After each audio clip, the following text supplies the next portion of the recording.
প্রথমবার হাতঝাড়া পিঠে করলাম, কেমন হলো পিঠেটা। হাই এভরিওয়ান, আমি তানিয়া। কাল ছিল মঙ্গলবার, আমার বরের ছুটির দিন।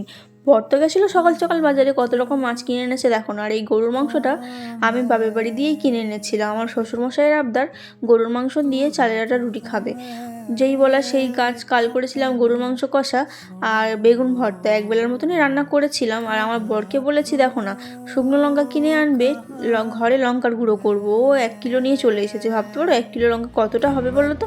যাই হোক, আমরা চলে গেছিলাম সন্ধ্যার দিকে একটু রায়চকে। আর আমাদের এখানে মেলা হবে তাই লাইটিং হয়েছে। রায়চকে গিয়েছিলাম ফুচকা খেতে। এই বৌদিটা অনেকদিন পরে এসেছে, আর আমরা রায়চকে যখনই যাই এনার কাছেই ফুচকা খাই। এনেই বেশ ভালো করে ফুচকাটা, আর অন্য কোথাও খেতে অতটা ভালো লাগে না। আর আমরা দই ফুচকাও খেয়েছিলাম। আর জানো, দই ফুচকা আমাদের 20 টাকার 8টা দিয়েছে, ভাবতে পারো। আর অন্য কোথাও তো এমনি টক ফুচকা 20 টাকা 4টে করে দেয়, আর আমাদের দই ফুচকা 8টা দিয়েছে। খেয়ে নিয়ে তো চলে গেলাম নদীর ধারে গিয়ে একটু ভিডিও করেছিলাম। আর আমার বর যখনই নিয়ে যায় ডায়মন্ডে বা রায়চকে, খালি সন্ধ্যার দিকেই নিয়ে যায়, ভালো করে ফটো তুলতে পারি না, ভিডিও করতে পারি না।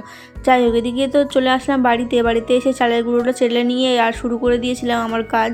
আর চালের গুঁড়োর মধ্যে প্রচুর নোংরা থাকে, তাই চেলে নিতে হয় প্রথমে। তারপরে পানি গরম বসিয়ে দিয়েছি, আর এদিকে প্রথমে চালের গুঁড়োটা ছেনে নিয়ে তারপরে এক এক করে বেলে নিয়ে তারপরে সেঁকেছিলাম।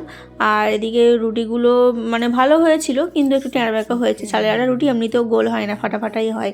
যাই হোক, এদিকে তো আমার রুটি হয়ে গেল। তারপরে শুরু করেছি হাতঝাড়া পিঠে করতে।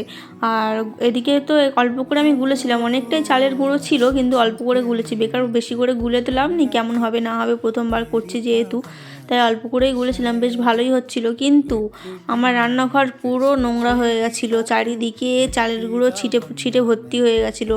আবার সব পরিষ্কার করতে হয়েছে আমার। শুধু খেলেই হবে, খাটনিও আছে সেরকম। যাই হোক, এদিকে তো বেশ ভালোই হয়েছিল, ভাবিনি আমি এরকম হবে। আজকের ভিডিওটা এতটুকু। ভিডিওটা ভালো লাগলে একটা লাইক করো, আর ইউটিউব থেকে দেখলে একটা সাবস্ক্রাইব করো।